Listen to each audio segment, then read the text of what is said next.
વારંવાર પ્રસંગોપાત કે પ્રસંગને મારે દોહરાવવો પડે છે.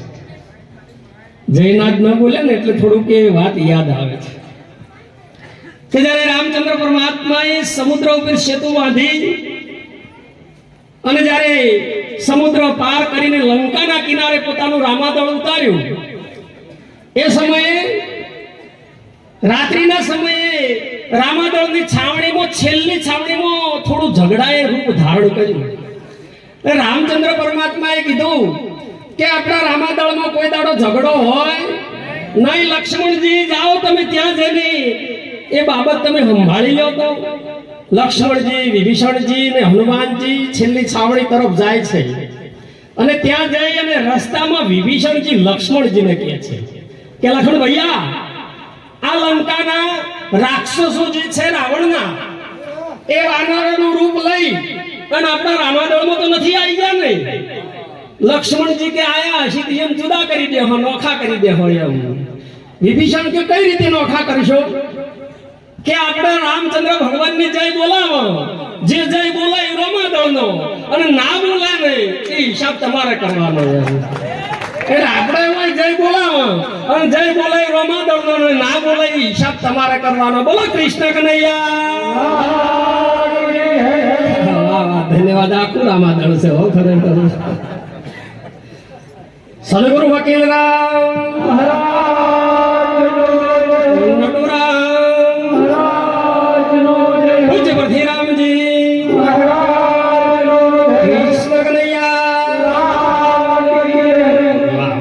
પ્રબળ શક્તિ પડી છે, પણ યાદ કરાવવા વાળા મળે ને તો હનુમાનજીએ સમુદ્ર પાર કર્યો તો કુદીન. આ બધા યાદ કરાવવા આવ્યા છે. બોલે હે નર બીજો નહીં સોય આપણો શ્યામ, જીવા જણો મેરે લાલ. તમે બોલો એક પરમ તત્વનું સ્વરૂપ છે, એની ઝોખી કરાવે તો કેવળ સંત કરાવે છે. ધન્યવાદ છે. તો પ્રથમ પહેલા કોને સમરિયા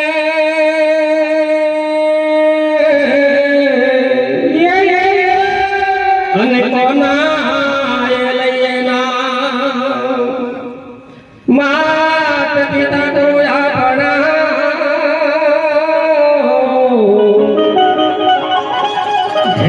લખ પુરુષ ના લઈએ ના તો નામ લિયા એને સબલિયા સકોળ શાસ્ત્ર માયા ભે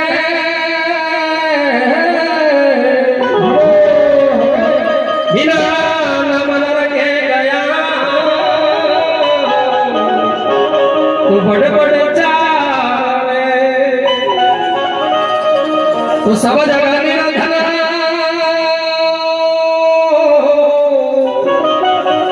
અને ધનવંતા દિખાનો ધનવંતા સુધી ન જાણીએ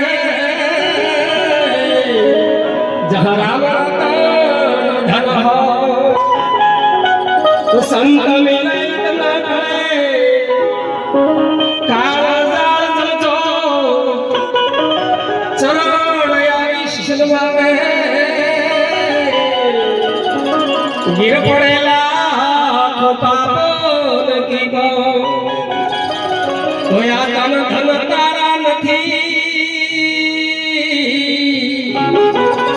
અને નથી આપ્યા ને પરણે હજુ બાજી તારા હાથમાં મોટી છે તો કુંજર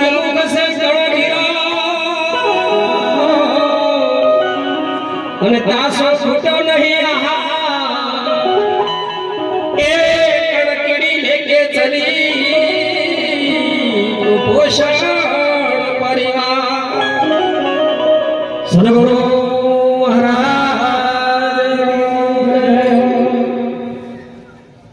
આજે પંડોળી ગામની પવિત્ર ભૂમિ મંગળમય એટલે કે શંકરપુરાની પવિત્ર ભૂમિએ વધારેલા પરમ આદરણીય સંત શિરોમણી વ્યાસપીઠ બિરાજમાન, જેમની શું વિશેષતા આપીએ.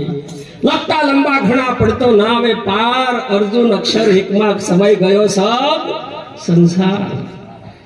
એવા અમારે પૂજ્ય ડાકોર નિવાસી કિરણરામજી બાપુ તેમજ ખૂબ જ આપણને અનેરો આનંદ લેવરાયો. રાત દાડો જેમની એટલી બધી યાત્રા છે. સંત બળે પરમારથી જાકુ શીતળ અંગ તપત બુઝાવે ઓરન કીને દે દે અપના રંગ સંત પારસમણી में बड़ो अंतरो पारसमणी लोहा को कंचन करे संत करे आप સમાન એવા અમારે મહેસાણા નિવાસી પૂજ્ય મહેન્દ્ર રામજી મહારાજ તેમજ લાલજી મહારાજ અને આટલો બધો આપણે અનેરો લાભ લઈ રહ્યા છો ને એવા અમારા મંગળદાસ મહારાજો તો મંગળ કાર્ય કરી નાખ્યું છે ખરેખર. એક સમય એવો હતો અમે વ્યાસપીઠ ઉપર બેઠેલા હતા, મંગળદાસ મહારાજ લાઈનમાં ઉભા રહીને દર્શન કરવા આવતા હતા. આજે અવડી મારો વાલો અમારે લાઈનમાં ઉભું રહેવું પડે છે. ખરેખર આ એક પોતાના ગુરુ પ્રત્યે જે નિષ્ઠા છે અને જે દૃઢતા છે, વિશ્વાસ તો બધાય છે પણ નિષ્ઠા બી ઘણી કાઠી છે સાહેબ મારા. આ નિષ્ઠાનો પ્રતાપ છે મંગળરામ મહારાજનો કે જે આજે આટલો બાગ ખીલ્યો છે. એવા મંગળદાસ મહારાજ અને જેની કરુણાથી જેની કૃપાથી એવા નટુરામજી મહારાજ અને વકીલ મહારાજ તો શું વાત કરું. હું મળું ને એટલે મારા ગલ્ફો બે પકડી જ લેતા, બહુ ચુંબન કરતા મને. મારા પ્રત્યેનો એમને એક લાગ અને એટલી લાગણી હતી એમને ખરેખર. વકીલામ બાપુ પ્રત્યે બસ કાંતુબા આયા એવી ખબર પડે ને તો એનો ઉતારો હોય જ મારા જવાનો. બહુ એમના ચરણ બહુ દબાયા છે મને, એનો એક આ ગૌરવ છે ખરેખર. એવા આજના મંગળમય પ્રસંગે પધારેલા વ્યાસપીઠ બિરાજમાન સંતો ભક્તો સંત માતાઓ ધર્મપ્રેમી ભાઈઓ બહેનો, આજના યુગે પધારી સંત ભાવે દર્શનનો લાભ આપ્યો એ બદલ પધારેલા સમસ્ત હરિગુરુ સંતો ભક્તોને અમારા ખૂબ ખૂબ જય ગુરુ મહારાજ. અને એમાં અમારો કૃષ્ણ પાસે હોય નીચે બેઠા છે પાછા. હા, અર્જુનજીનો રથ હાચવતો ને એવા અમારા અંધળ નિવાસી મંગલસિંહ બાપુ તો શું વાત કરું ખરેખર. ઘણા વર્ષોથી રાત દિવસ બસ મને લઈ જાઓ અને છોડી દેવો, બસ એ જ એમનું કાર્ય છે. ખરેખર અમારા બાપુને એક વખત તાળીથી ખૂબ વધાવો. ખૂબ એનું કાર્ય છે, સેવાનું કાર્ય છે. એવા મહાપુરુષોએ એટલે કીધું સંત મળે પરમારથી જાકુ શીતળ અંગ તપત બુઝાવે ઓરોન કીને દે દે અપના રંગ. એમાં આ પરિવારે આજે પોતાના ધનનો સદુપયોગ કરી સમસ્ત સંતોને બોલાવી એટલે કે ફરતા જંગમ તીર્થને પોતાના દ્વારે શંકરપુરામાં પધરામણી કરી અને એમને અનેરો લાભ લીધો છે. એવા સમસ્ત પરિવારને પણ એક હૃદયથી હું જય ગુરુ મહારાજ કરું છું. સંત મહાપુરુષે કીધું